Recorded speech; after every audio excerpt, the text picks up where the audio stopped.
स्वागत है ESPN cricinfo T20 time out Hindi में। और जबरदस्त मुकाबला डीवाई पाटिल में 22वां, जहां पर चेन्नई और बेंगलुरु आमने सामने थे। 23 रन से जीत जरूर हुई, लेकिन रन बने 40 ओवर में 409। स्वागत है आपका संजय मांजरेकर हमारे साथ। और जिस तरीके से मुकाबला हुआ, लगा कि चौकों छक्कों की बारिश, 40 ओवर का खेल, 409 रन, यानी 10 रन से भी ज्यादा हर ओवर में। पर जीत एक टीम की हुई। आखिरकार 4 बार की चैंपियन चेन्नई को मिल गया जीत का दरवाजा। जी हाँ, और उसके लिए उनको बहुत एक अलग काम करना पड़ा, क्योंकि अगर नॉर्मल बैटिंग परफॉर्मेंस होता तो शायद ये मैच भी हार जाते। इसीलिए उनको कुछ अलग चाहिए था, कुछ ज़्यादा, और वो शिवम दुबे और रॉबिन उथप्पा ने दिया। क्योंकि 200, केवल अगर 200 भी बनता, 201 या 198, तो भी शायद आरसीबी वो मैच जीत सकती थी। लेकिन 200 के बाद भी रन बने, तो उससे वो मैच बहुत ही सीएसके के पक्ष में गया। उसके बाद जो अच्छी चीज़ हमको देखने को मिल गई, वो जाडेजा की कैप्टनसी, और किस तरह से उन्होंने स्पिनर्स को यूज़ किया पहले 10 ओवर में, जहां पर मैच उनके लिए बिल्कुल फंस गया था। बिल्कुल संजय, और उन्हीं चीजों पर आप आ गए जो दिल में चल रहा था, सवाल चल रहा था। शायद जो दर्शक हैं वो भी ये जानना चाह रहे होंगे इन सारी चीजों के बारे में। शुरुआत हम करते हैं जहां पर आपने कही शिवम दुबे की बात, और साथ ही साथ रॉबिन उथप्पा की वो साझेदारी। 165 रन की साझेदारी, आईपीएल इतिहास में चेन्नई की तरफ से दूसरी सबसे बड़ी साझेदारी। और जैसा आपने कहा था, हम लोग जब प्रीव्यू शो हो रहा था तो आपने कहा था कि किसी एक सीनियर खिलाड़ी को आगे आना होगा। रॉबिन उथप्पा ने लगता आपकी बात सुनी और जबरदस्त पारी।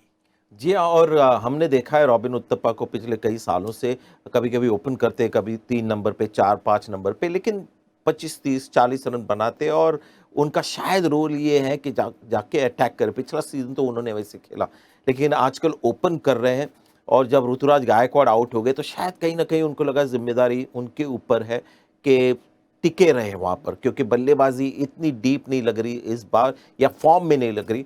तो वहाँ पर दाद देनी होगी कि वो चलते ही रहे। और ऐसा भी नहीं हुआ कि मुझे लंबा खेलना है, एंकर का रोल अदा करना है।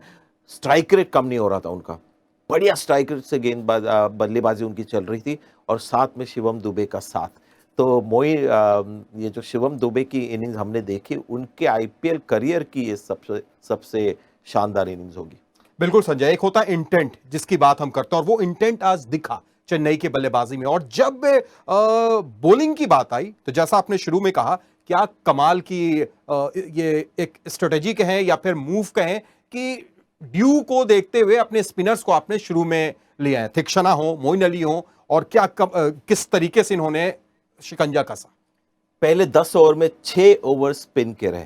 पहले 6 ओवर में मोइन अली थिक्साना ने गेंदबाजी की, और उन्होंने जॉर्डन को लाया 8वें ओवर में, और ब्रावो आए थे 12वें ओवर में।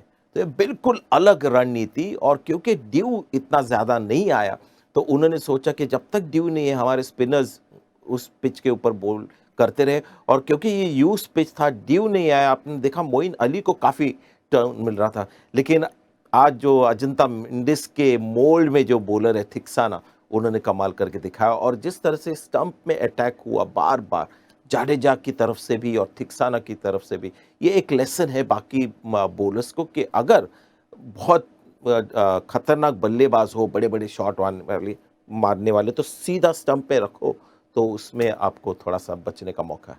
तो जब ड्यू नहीं आई थी तो स्पिनर्स अटैक कर रहे थे विकेट पर, लेकिन जब ड्यू आती है तो दिनेश कार्तिक का अटैक शुरू होता है संजय। और एक ऐसा अटैक जो चेन्नई के फैंस कुछ देर के लिए तो डर गए थे कि क्या अभी भी हम मैच जीत पाएंगे।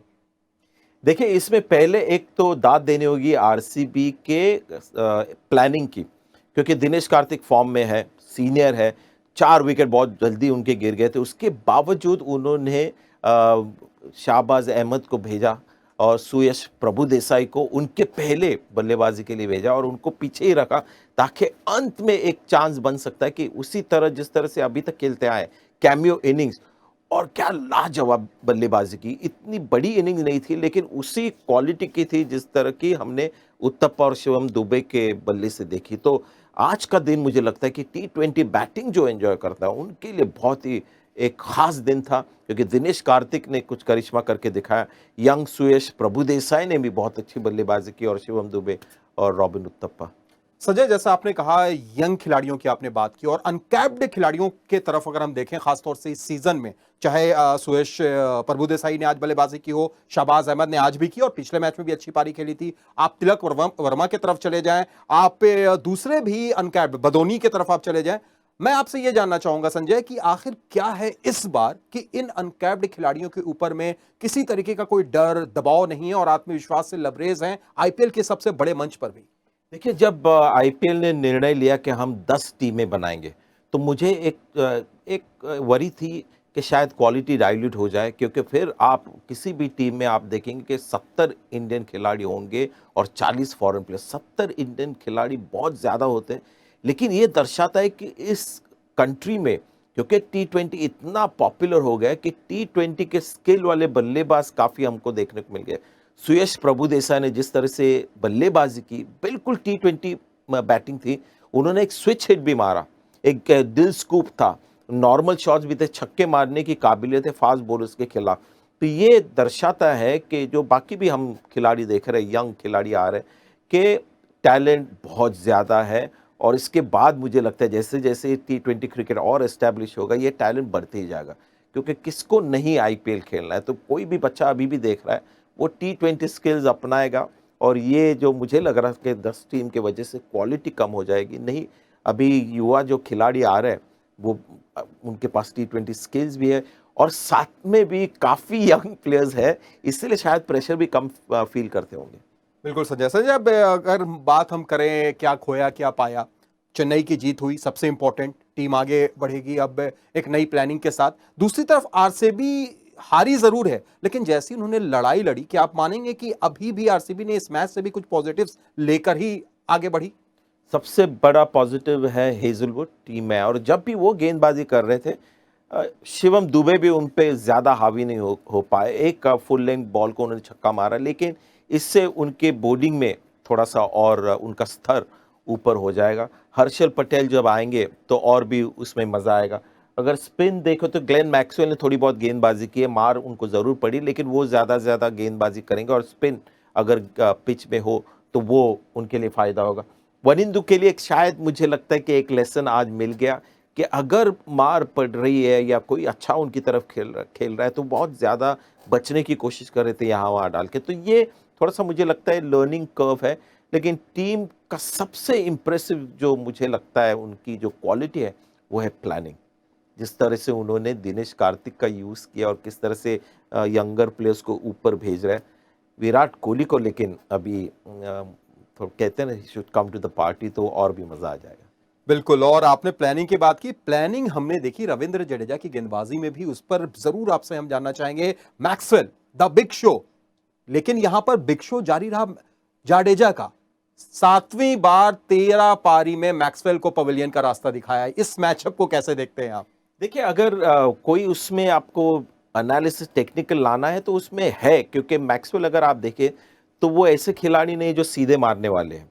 जैसे पॉलार्ड अगर जाडेजा के खिलाफ खेलते होंगे तो वो सीधा ही मारने की कोशिश करते, इसलिए जाडेजा के खिलाफ काफ़ी सक्सेसफुल रहते। हमने आज लाइव ब्रॉडकास्ट में भी देखा, सब जो 4-5 बार उन्होंने आउट किया मैक्सवेल को, किस तरह से आउट किया। और मैक्सवेल हमेशा उनकी तरफ थोड़ा सा क्रॉस खेलते हैं, यहाँ मारने की कोशिश या वहाँ, या कुछ अलग करने की कोशिश करते हैं, तो वहाँ पर जाडेजा फिर हावी हो जाता है। क्योंकि जाडेजा की एक खासियत ये है, तेज़ गेंदबाजी करते हैं, हर बॉल टर्न नहीं होती, कभी कभी टर्न कभी कभी नहीं। ये बल्लेबाज को भी पता नहीं, बॉलर को भी पता नहीं, लेकिन हमेशा स्टंप में अटैक रहता है। आज मैक्सवेल मिस ज़रूर कर गए, लेकिन वो बॉल स्टंप में थी, इसकी वजह से आउट हो गया वो।